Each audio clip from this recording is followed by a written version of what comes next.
This is Monkey World in Dorset, the largest ape and monkey rescue centre on the planet. Today on Monkey Life, 88 Capuchins rescued from Chile wake up to their first morning at Monkey World. We're just going to get as many of them in one room together and open all of the doors at once.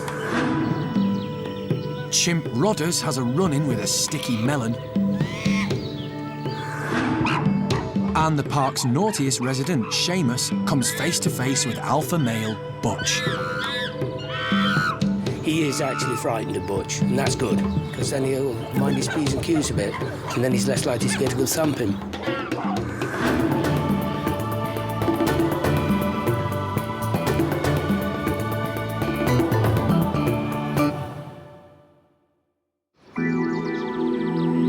Monkey World is a thriving 65-acre sanctuary. Yesterday it was home to 170 primates. But this morning, that number has risen to over 250. And the new arrivals are all waking up. 88 Capuchin monkeys rescued from Chile, South America, are being rehomed here. It's going to be a long day. I wanted to get in first thing just to make sure that everybody did actually make it through the night and recovered and woke up this morning, because, you know, it's always possible that through the night when you relax, something could go wrong. Everybody's fitting with us this morning, so that's the first good news. In Chile, the Capuchins were kept in a laboratory where they were used for medical research. Most lived in solitary confinement.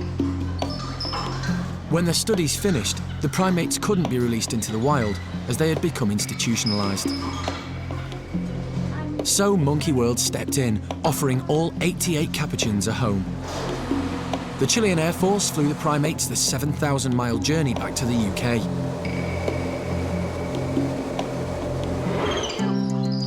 In the wild, 30 Capuchins can live happily in one group, but the park is going to set up separate male and female enclosures because they don't want them to breed and they'll be less likely to fight.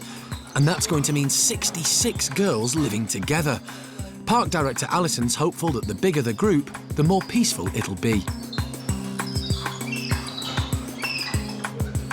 There's so much individual personality involved with each of these monkeys, and how traumatized they are, how forward they are, how shy they are. We're hoping that if we just put everybody in the playroom at once and open it all up, first of all, the sense of freedom that they're going to have for the first time in their life is going to bowl them over a bit. But just being confronted with 10 others all at once, who do you want to fight with? You know, you don't know anybody, and pick a face out of the crowd. You generally don't want to run into a mob and start a fight. Fights are generally one-on-one. So we're just going to get as many of them in one room together and open all of the doors at once.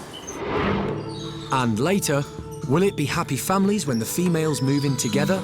Everybody's so sort of freaked out by everything that's going on, including us, I might add. And in the Orangutan nursery, they're showing their wild side. Across the park, in the Chimpanzee nursery, it's treat time. Juicy melons. Today, the youngest members of the group are about to get a lesson in how to get to grips with a great big sticky fruit roughly the size of their head. Normally, their food comes chopped up, so something this size is going to be a real challenge. In the wild, chimp youngsters learn about what to eat and how to eat it by watching and copying the elder members of the troop.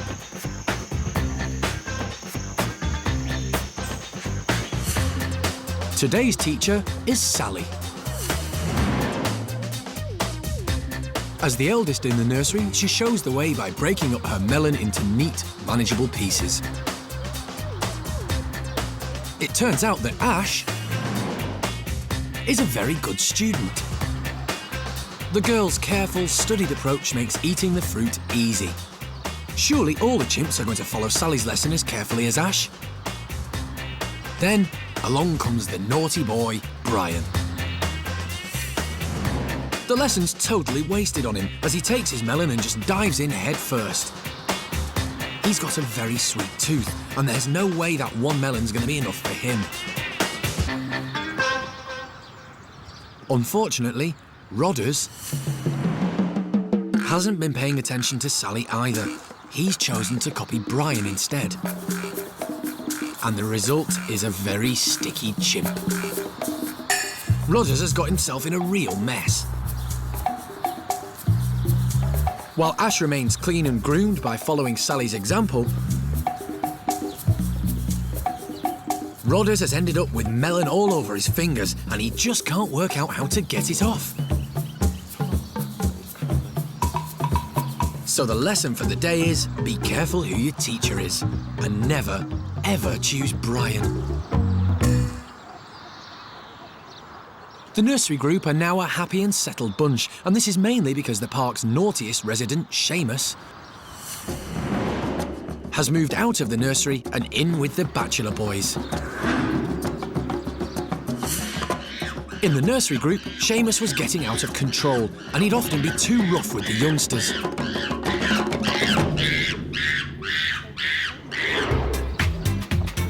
Now, he's enjoying life with the naughty boys. He's met the majority of the bachelors and they all love him. Now the little hooligan gets to have a rough and tumble with bigger hooligans, and life's a ball. But today, it's time for him to meet the slightly unhinged alpha male, Butch. This meeting could go badly wrong, but animal director Jeremy's convinced it's just what Seamus needs. With all the other introductions in the Bachelor group, he's still the spoilt brat, and he's got away with it. He is actually frightened of Butch, and that's good, because it is good to be a little bit wary of the boss. You know, whereas everybody else, oh, he's just a lad, and he gets away with it, and then you've got a right hooligan on your hands, and that's not good. Whereas now he is very, very aware of Butch, and that's where I want him, because then he'll mind his P's and Q's a bit, and then he's less likely to get a good thumping. See what happens. Bung him in. Seamus and Butch's last meeting was carefully supervised. This time, Seamus is on his own. Seamus is right to be wary of Butch, who can be very unpredictable, and Jeremy's going to be close by just in case. Seamus has made many friends in the group, and today the team have decided he should have his two best pals, Sammy and Jimmy, there for the introduction. He might just need the backup. Good boy. But luckily, it seems Sammy and Jimmy's presence is enough to keep Butch calm.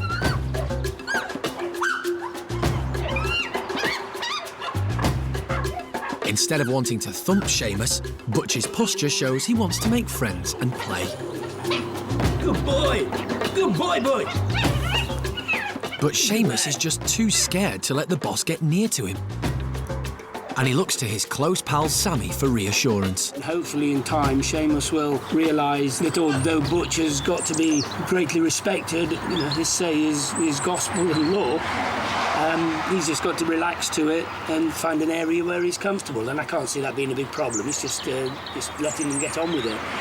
And it's very clear that Seamus has got an awful lot of friends, which is good. He's just there now with Jimmy, and he can go and give Jimmy a hug, and he can give Sammy a hug, and and although Butch is dominant over those two, he doesn't really need to go to war with them. And later, can Seamus stay out of the firing line when Butch reminds his boys that he is the boss?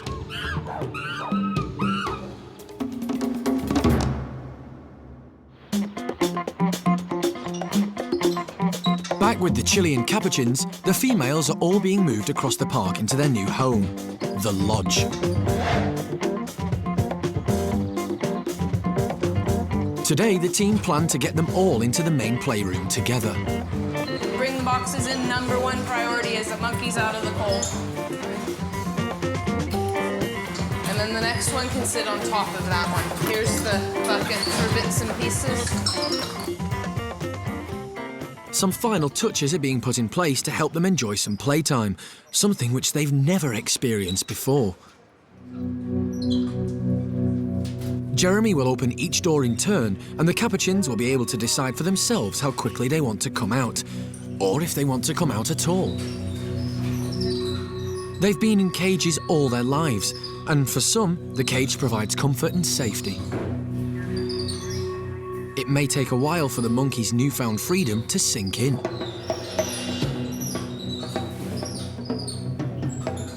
But soon, some pluck up the courage to explore.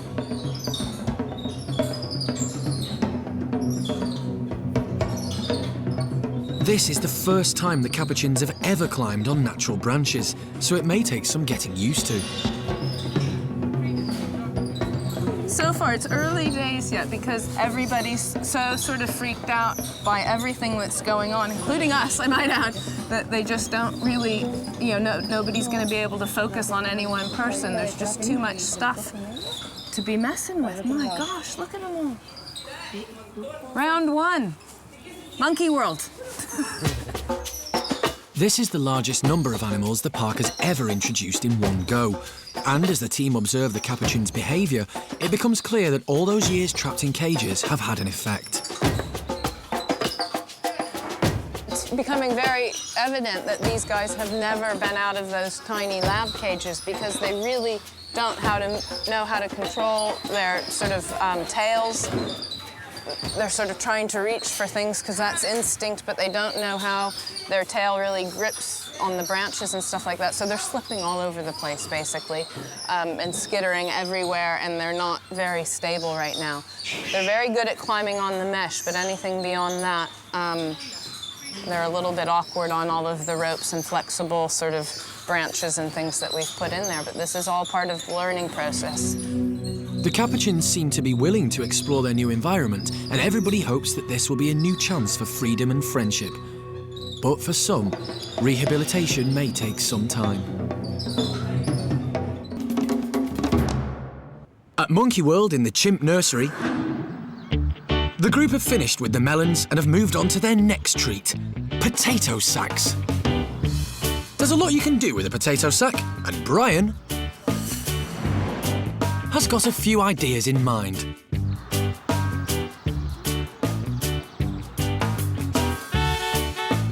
Hang on though, it looks like not everybody's finished with those melons after all. Just like kids, chimps can make fun out of anything. Brian's really enjoying the potato sacks. He even tries out a bit of nest building.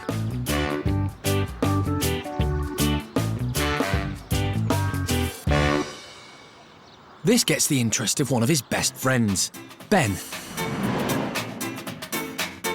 There's no way that Ben's going to miss out on this play session. It's great to see Brian making friends. When he first arrived, he was shy around the others. But not anymore. Brian's shy days are definitely over. He's happy, lively and confident, especially around Ben.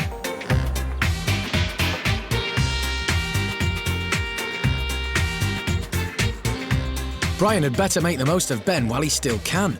Ben's 6 now, and along with his half-sister, Pip, it'll soon be time for them to move on to an adult group.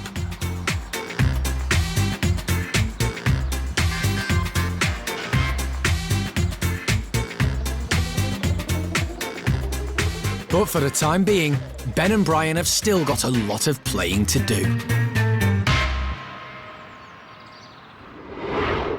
Later, how will Monkey World's resident female Capuchin, Terry, cope when she moves in with the new Chilean girls? I've not known her live with females before, so this is going to be a complete new experience for her.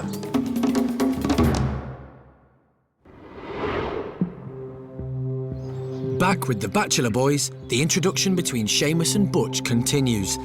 Seamus is still avoiding Butch, and for now, Butch is leaving him alone. As the meeting is calm and going well, Jeremy's keen to let more of the bachelors outside. Yeah, OK, if they want to get either somebody else safe lined up, either Mojo or whoever, or Spanish Charlie, that might be good. Hopefully, with more of the group coming out, it'll distract Butch's attention away from Seamus. And sure enough, it does.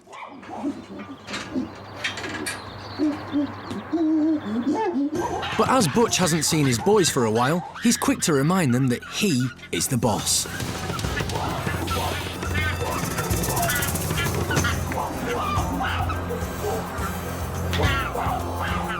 A quick slap is just Butch's way of asserting his dominance.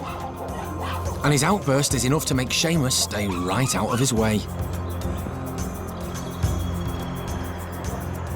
But now Butch has made his point to Seamus and his group that he's in charge, he's keen to catch up with his old pals.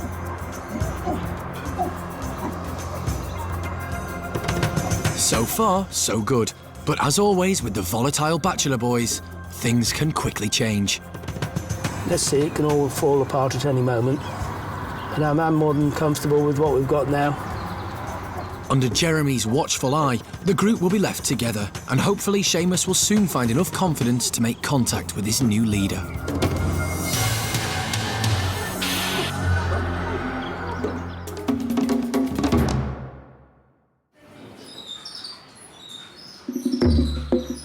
Across the park, the female Capuchins from Chile are busy checking out their new home. And now, even the shyest monkey can't resist a bit of settling in.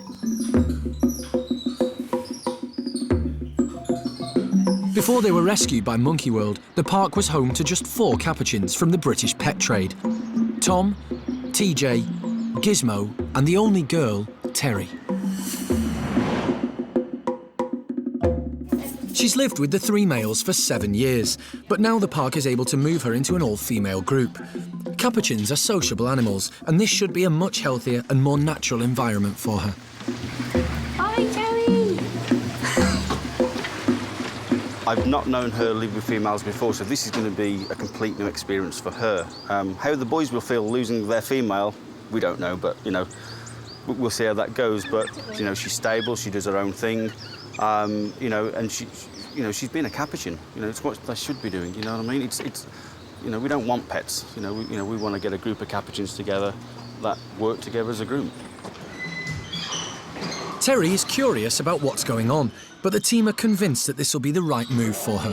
In Capuchin groups, the females will mix together and the boys will kind of hang out together. So this could hopefully be a really positive experience for Terry. She's very kind-natured, so we're expecting her to have lots of new friends.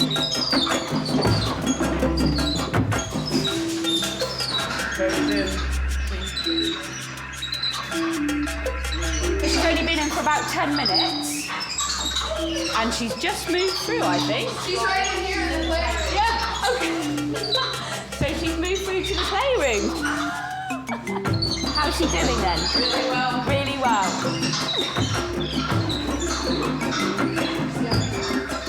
Terry has immediately settled in, and hopefully she'll be able to show the other females how to behave like Capuchins.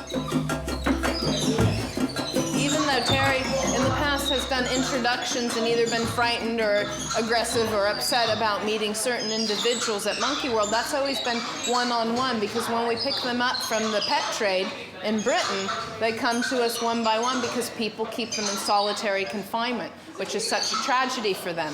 That means you get an antisocial animal, you're trying to put it with another antisocial individual, and you just have conflict immediately, head to head. This, if you want to consider that, is almost a luxury in the sense that there's so many here that nobody can focus on any one individual and have an issue. Eventually, all 66 females will live together alongside Terry, but it'll take time for the group to become completely stable. Even if you get them all together, it's quite likely that problems will develop in the next couple of weeks as people start to assert themselves and a hierarchy develops. So we always want to keep track of who's who in the hierarchy and how that's functioning, so that we can make sure if any fights and disputes break out, who's fighting who and who's developing their own sort of troop and line behind them, and so that we can try and give them the best opportunity to all live together.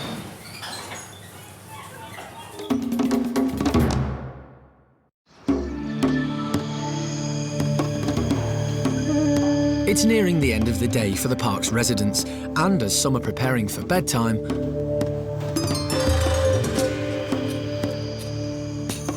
the toddlers in the Orang Nursery have been given baskets to practice bedding down in.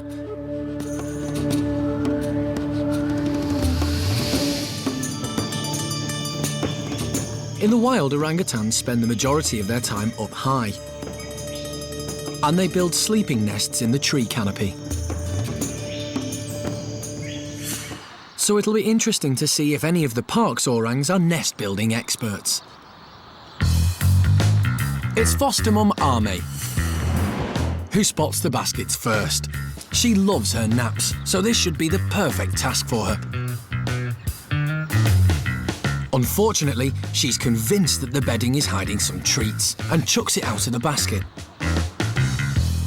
The toddlers are busily throwing all the blankets out too, in the hope that there's something edible hidden in there somewhere. Ame just doesn't get it. She's thrown away the bedding, she's not found anything to eat, and now she's destroying the basket.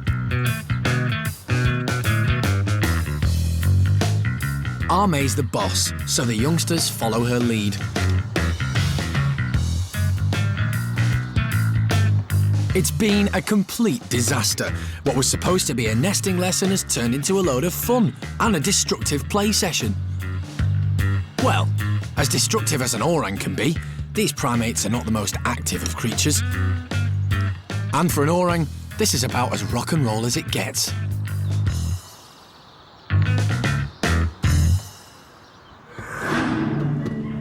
Next time, it's the turn of the male Chilean Capuchins to move home and meet each other.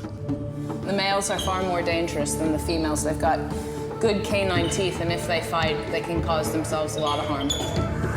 Orangutan Kai shows off his acrobatic skills. And Chimps Ben and Pip move out of the nursery.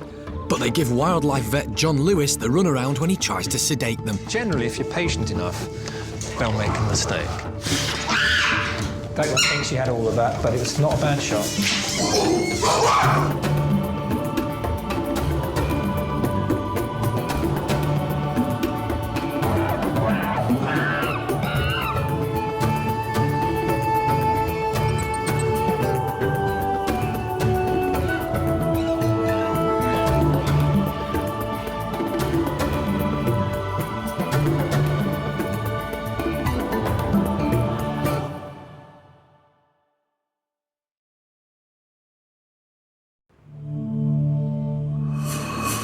This is Monkey World in Dorset, the largest ape and monkey rescue centre on the planet.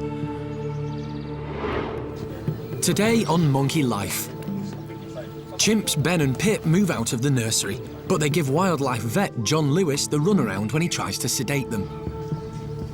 Generally, if you're patient enough, they'll make a mistake.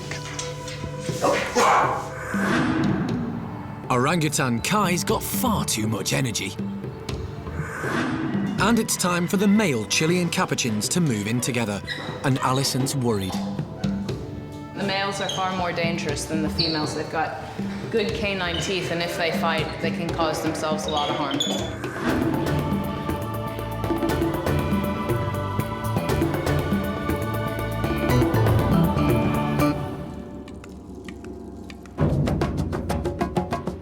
Monkey World is home to 60 chimpanzees.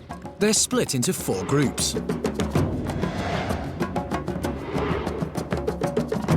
One of which is a dedicated nursery, where today is a big day for Chimps Ben and Pip. It's time for them to move on to an adult group.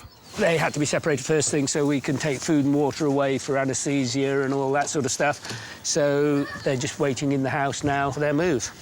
They're now all ready to go and live with Hananya's group. So that's our next step today when I get out of hospital.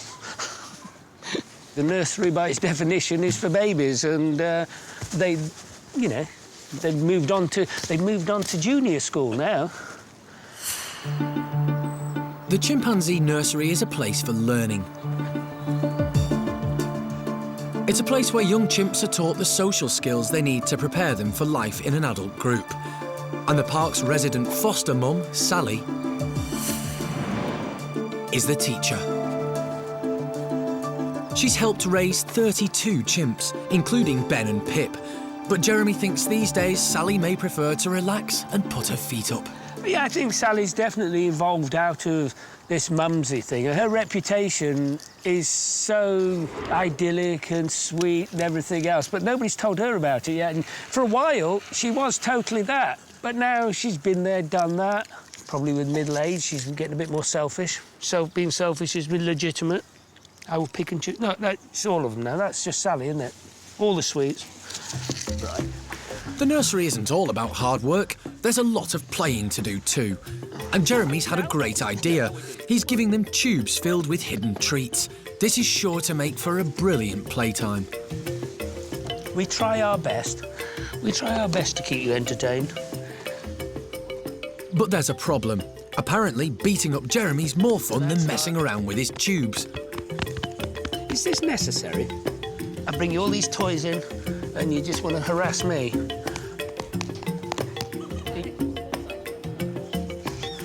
That's very clever. That's very clever. Glad to have a purpose in life, isn't it? Maypole or something. Jeremy's got a job to do, though. He's a professional. Hey, look, I'm trying to do a serious conversation here. He's doing his best, but the chimps just aren't helping. Picture has to be, and it's, you know, although we like each other, there's an awful lot to learn. And you can change from liking somebody to hating them. I think it's going to be a very long, slow process getting Brian. Impossible to quantify whether it is or isn't or anything, but they can naturally separate. But having said that, Arthur and Jess...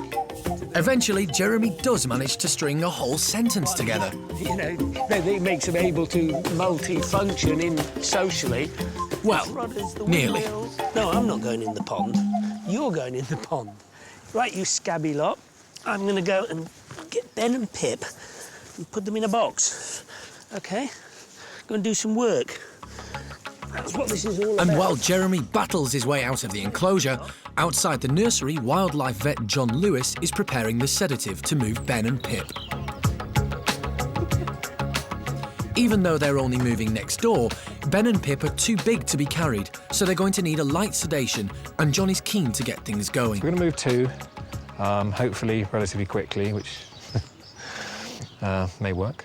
And we actually need to do these both at the same time, because they're going into one den.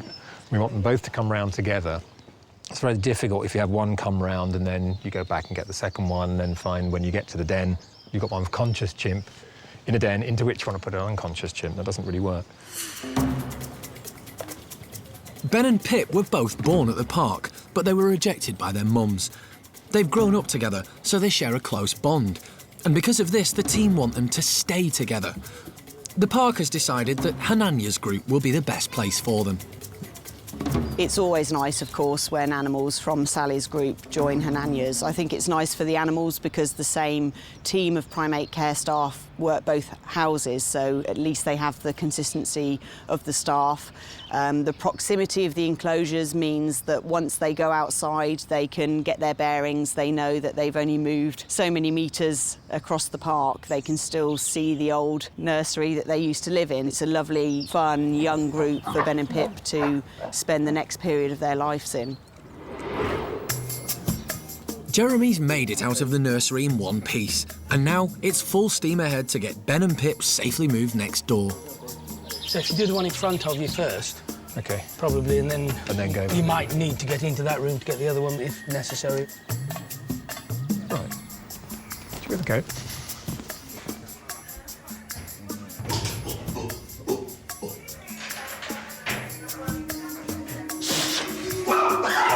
So which one have I got? That was Ben.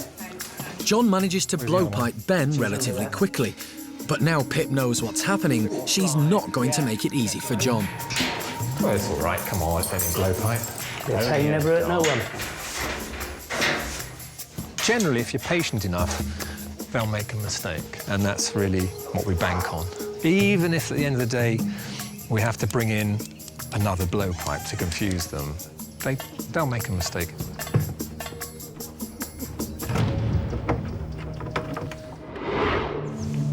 And later, time is ticking, so will John finally get the better of Pip?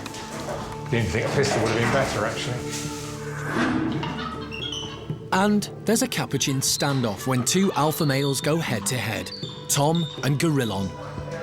Tom's the main man, but he's not a dictator. It's like being main man in the kindergarten. It's not difficult.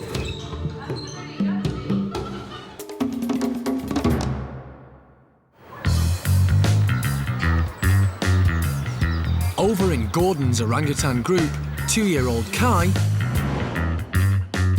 is full of energy. Orangutans have the longest childhood of the great apes, and young Kai spends the better part of every day playing.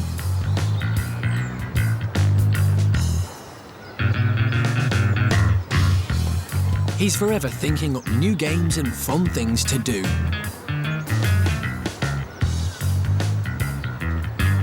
And today, he's decided it would be fun to beat up 11-year-old Gordon.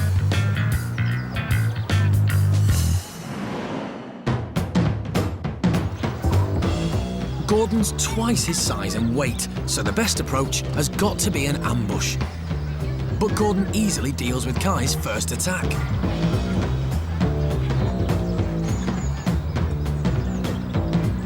Kai's not giving up though. He's going to beat up Gordon if it takes him all day.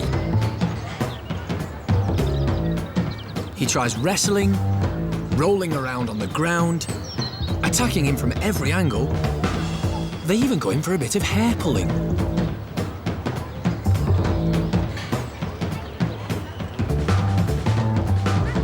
Kai's not getting anywhere with his plan, but does it put him off? No way. It looks like this particular play fight is going to go on and on.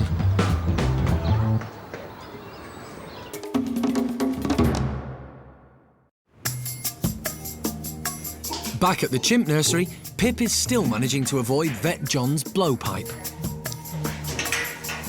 But John has many years' experience in sedating chimps, and he will outsmart her. I've still got the blowpipe.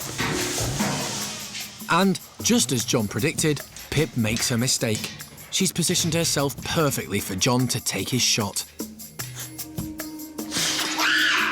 Don't think she had all of that, but it was not a bad shot.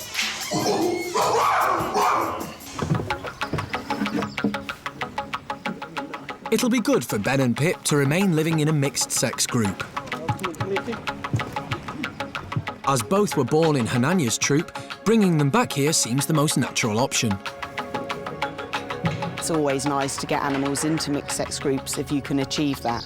And in addition to that, both of their mothers live in Hananya's group. Ben's mother is Peggy and Pip's mother is Cherry. We're not sure, of course, if their mothers will recognise them, but that will be an interesting component in the introductions. Ben's mum, Peggy, is keeping a close eye on proceedings. But before she can meet her son, Ben and Pip need to recover from their anaesthetic and meet some younger members of the troop.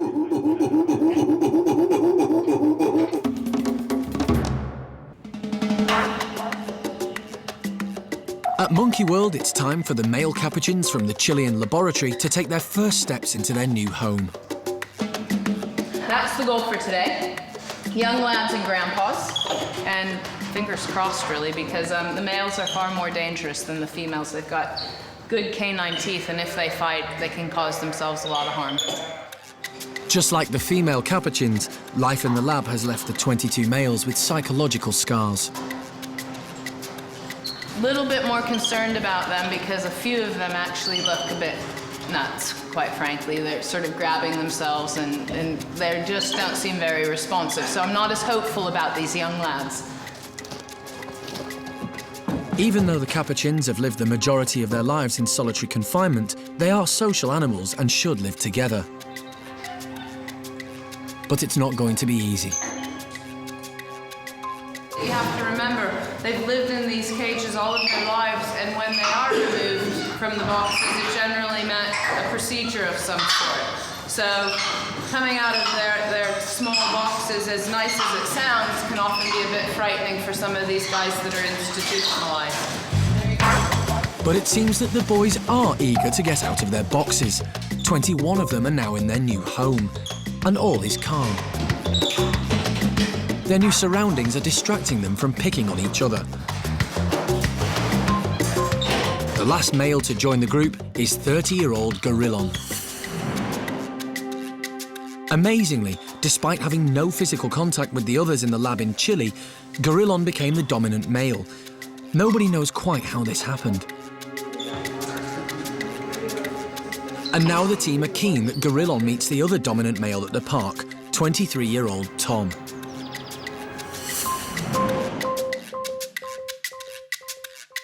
Tom is one of the park's 4 original Capuchins. He was rescued from the British pet trade, and although his friends TJ and Gizmo will join the group too, he's going in first. And the team suspects that when Tom joins a proper Capuchin family group, his status will drop. Tom's the main man, but he's not a dictator. He's only the main man because he's bigger than anybody else, and Gizmo's shot away. TJ's a little boy. I mean, it's like being main man in the kindergarten. It's not difficult. Tom's life in the kindergarten is over. He's about to be confronted with 22 adult males. It's a lot to sink in for a little brain like Tom's. Gorillon can immediately tell that Tom is a Capuchin of high status, and it seems that Tom can sense the same of Gorillon. The pair are locked in an alpha-male standoff.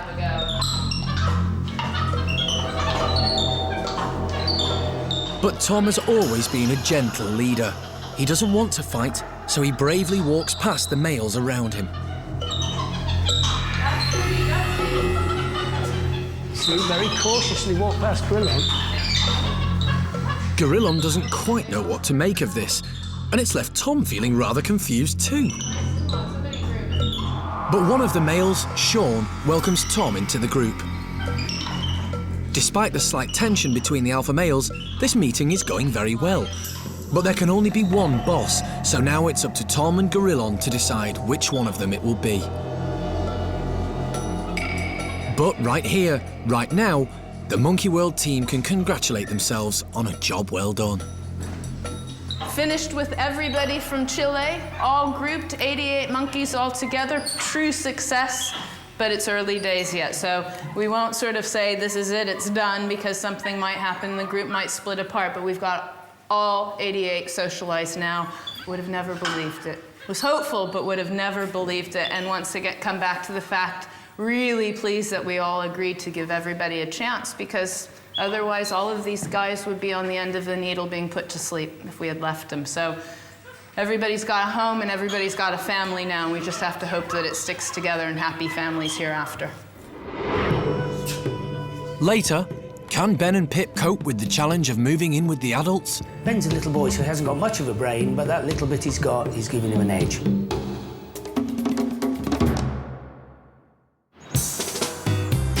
Over in Hananya's group, they're outside enjoying the sunshine.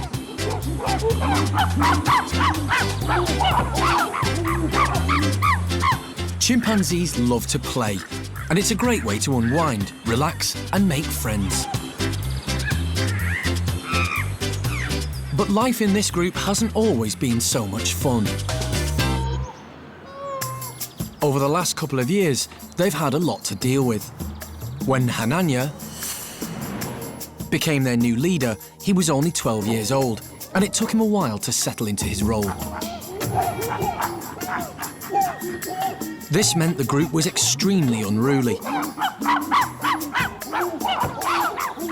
And the males would often pick on the females. But not anymore. These days, Hananya's group definitely know that he's in charge.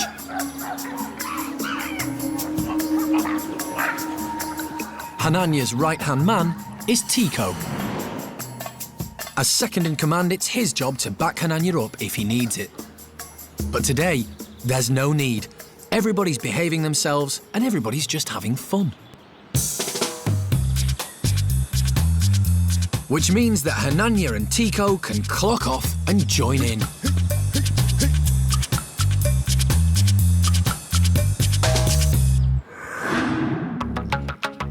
This is going to be Ben and Pip's new home, and hopefully the pair will soon be outside having fun with their new group. But first they need to get used to their inside space and meet a select few from the troop.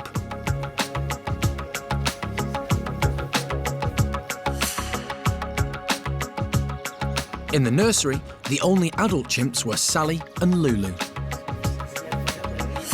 But here at Hananya's, Ben and Pip will be living with 18 adults. They're obviously going to be nervous, maybe a level of excitement. Obviously, some uncertainty is there. So as soon as you can get some potential friends and allies in with them and form a small subgroup around the two new animals, the better. And first to meet Ben and Pip will be 3 females. Valerie, Tootie, and Johnny. Valerie's a very friendly chimp, so the team are confident she's a good choice. Tootie and Johnny used to live in the chimp nursery with Ben and Pip, so everybody hopes they'll remember one another.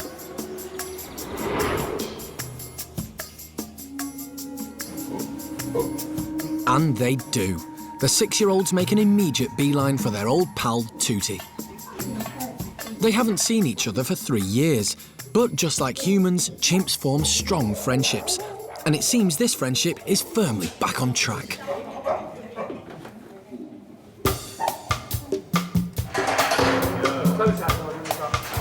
And when Johnny's let in, Pip immediately heads straight over to say hi. The girls haven't seen one another for 2 years. It looks like they've got a lot of catching up to do.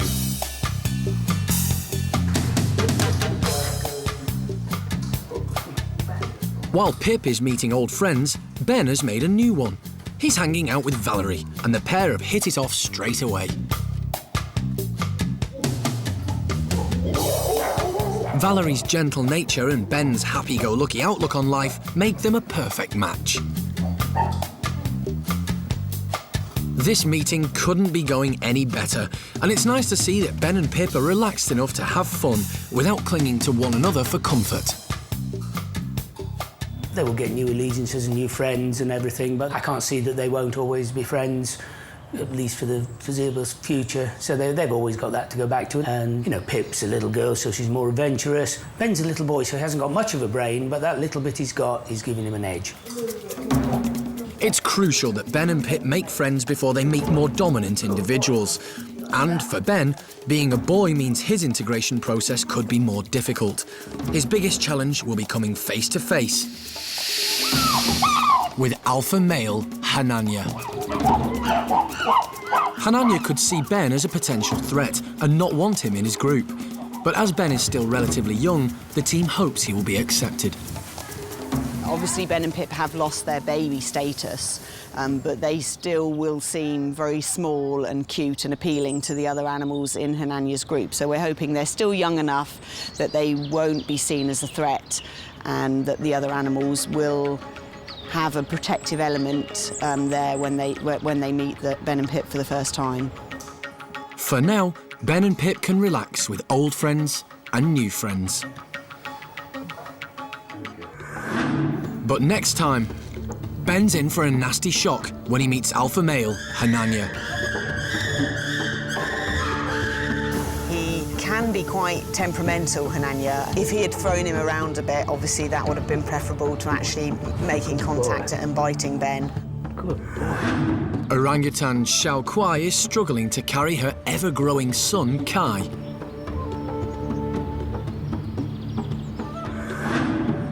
And as Kai grows up, the park gets ready to welcome another orang into the world.